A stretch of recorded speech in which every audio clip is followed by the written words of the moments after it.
walking along the banks of Plum Lake. There's those new power lines. That's that road up there. That Silver's Road, I think, if I follow it long enough, it'll actually come out next to the White Oak Rail Trail outside Oak Hill. Because the coal camp of Scarborough's lay on the other side of the mountain here.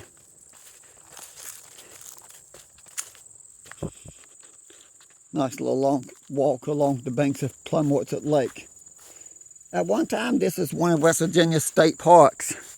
I don't think it's considered a state park anymore, though. It's still considered I think it's called like a nature reserve or something like that.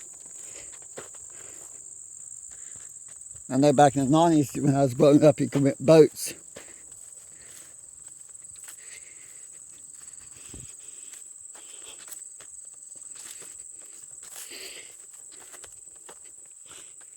Good grief, it's 4:30 almost.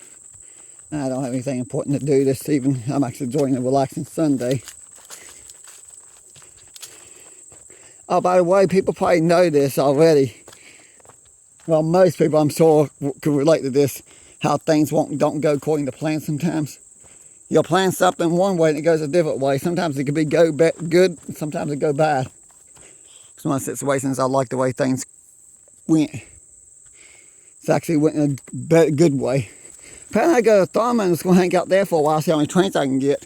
Well, R.J. Corman's down there with the new SD70s hooking up to an empty coal train. So I go up the line a little ways, what's going to film in there, and then maybe walk some trails after that. Turns out they had the SD70s on both ends.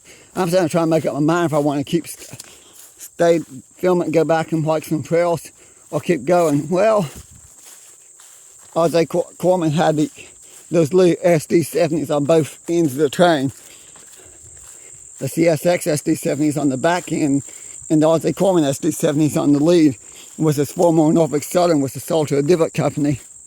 Make a long story short, saves the train to Paxton, figures this close to Plum Lake, might as well drive the extra 5-10 minutes to come on out to Plum Lake. Why not?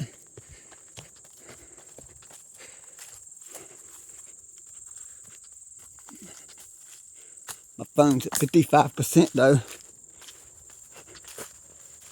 Fully soars and I started today.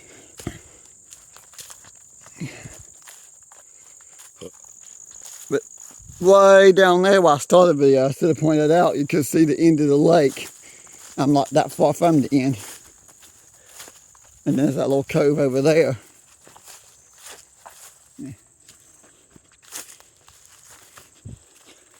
I think that over there goes a couple miles though. Well, at least a mile or so. I don't know, it's like 2 miles. This is, I believe, it's an old campground.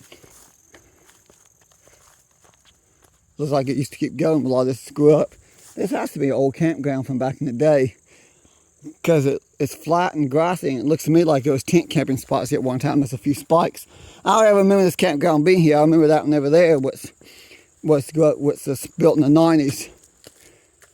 Well, actually, it might date back before the 90s. I do remember upgrading it, though. Making the tent and RV both. There's rocks there. Motor vehicles prohibited. Obviously, that's not a campsite anymore. Maybe it was when I was a kid in grade school. I don't know. I do remember this when this was still considered a state park instead of a nature reserve. But they still stock this lake with fish, and it's still a great campground up the road a piece. Not this road, the other road. 2 dirt roads here. This one dead ends back where I started the video. Well, not anymore, since they built the power lines.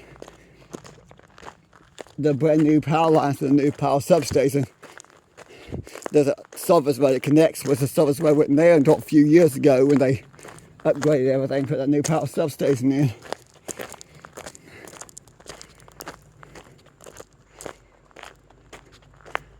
I need to Google this because I can't remember the exact year this lake opened up. I think in 1947. There's a project that's that's done after World War II.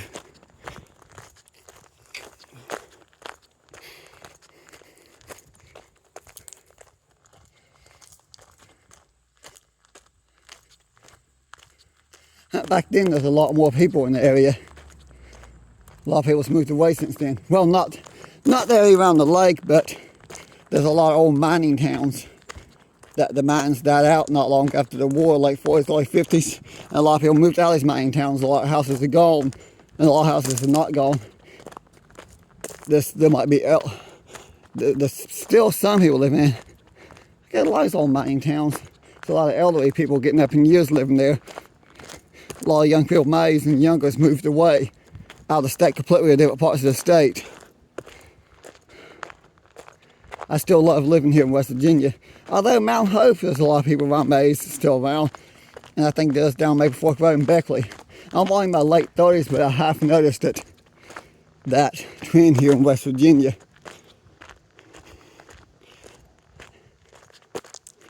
Last time I checked to the census, when they done it a few years ago, I think 60% of the state's population was I don't know, I think it's like, I'm among the 40% of the population that's under the age of 50, and it's like 60% of the population of the state's population above the age of 50. And then I found out today from a friend of mine who made a comment that a lot of people retire in West Virginia. I don't have to retire to West Virginia, I already live here in West Virginia. So it's a beautiful state. When I retire, I'll just stay here. Maybe. Who knows, I might move down with my sister and her husband and live. But for the time being, I'm staying here. I like it here too much. It's such a beautiful state. One don't want to leave. Especially when you live, well, once they out, a lot of people's moved away. I just know with so many mines shutting down, a lot of people's had to move away. And a lot of mines opening back up. Up around the coast where I'm parked. I do wonder though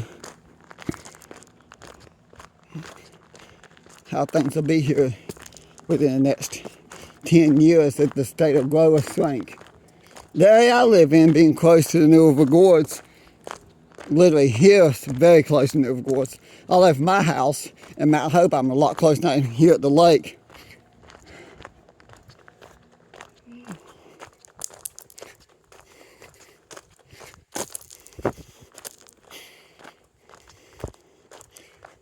Gotta get down there, get back to the car. We'll take the trail.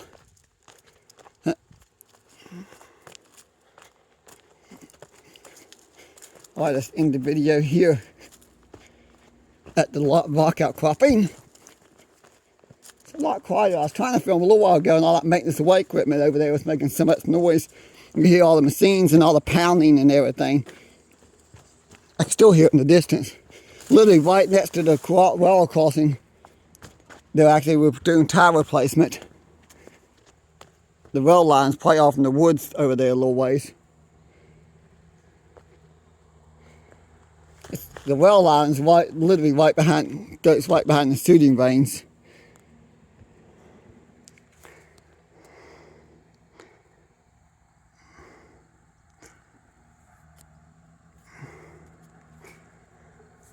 This makes me wonder there. I think that's, oh, never mind. I just realized how the shooting range could be there if the rail line behind it. I literally think the tunnel is right there. There is a tunnel. And most likely, it's that area, because the shooting range is a big, huge mountain there. But yet the rail line's there, so it's got to be it's got to be where the tunnel is. But I'm going to end the video and get back to the car and go home.